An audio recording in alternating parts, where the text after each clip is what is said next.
Week 8, Day 4, Morning Nourishment. Jeremiah chapter 31, verse 31 through 32. Indeed, days are coming, declares Jehovah, when I will make a new covenant with the house of Israel and with the house of Judah, not like the covenant which I made with their fathers in the day I took them by their hand to bring them out from the land of Egypt, my covenant which they broke, although I was their husband, declares Jehovah. The Bible shows us that the desire of God's heart is to come into man as life and to be one with man. God has always liked to contact man, and in this contact he has made several covenants with man. In the Bible, God made 8 covenants with man, but he counts only 2 covenants. The covenant made with Israel through Moses, and the new covenant, the covenant of life, which is considered the second covenant. Or the other covenants, the covenants with the created man, with the fallen man, with Noah, with Abraham, with Israel in the land of Moab, and with David, are considered by God as side covenants. If we study all these covenants thoroughly, we will see that God cares for only one covenant, the new covenant of life. Today's reading. The content of the new covenant is the triune God, who has been processed and consummated to become everything to God's chosen people. This new covenant was promised to Israel in Jeremiah chapter 31, verse 31 through 34. And it was absolutely, thoroughly, and completely fulfilled by the Lord Jesus when he established his table. In instituting the table, the Lord Jesus made a covenant with the New Testament believers. The most important part of the book of Jeremiah is the portion on the new covenant. Since Jeremiah spoke regarding the new covenant, this book, in a sense, is more important than the writings of Moses, which do not say anything about the new covenant, although Moses prophesied very much concerning Christ.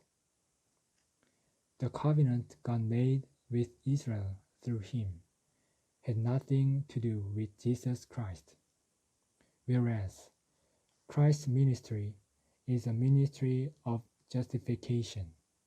Moses' ministry was a ministry of condemnation. Therefore, in God's economy, Moses' ministry is not the central line. However, without the old covenant of the law made through Moses, Jeremiah could not have exposed Israel to the uttermost. Here we see that the function of the law, which is something on the negative side, is to expose our fallen condition and situation. This helps us turn to the source, to the fountain of living waters, which in the New Testament is Christ as the embodiment of God. Christ enacted the new covenant, which became the New Testament, the will, with his blood for the redemption of the transgressions of God's people. He died for us according to God's righteous requirements, and the blood he shed through that death was used to form a covenant. Even he himself said that the cup cup of the Lord's table was a symbol of the new covenant in his blood. He redeemed us back to God and qualified us to inherit everything of God. This is the new covenant.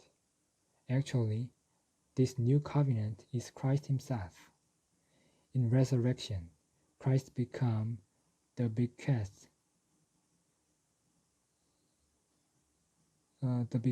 of the New Testament and the mediator, the executor, to execute the New Testament. This implies that Christ is the covenant. When God gave us the Bible as a will, this meant that God gave us Christ. Christ is the centrality and universality as the reality of the New Testament. When Christ is given, that means he is the covenant. We not only have the items of the New Testament in our mind, but we also have the reality of this covenant, who is Christ, in our spirit. He is the covenant of God, given to us, the reality of all that God is, and of all that God has given us.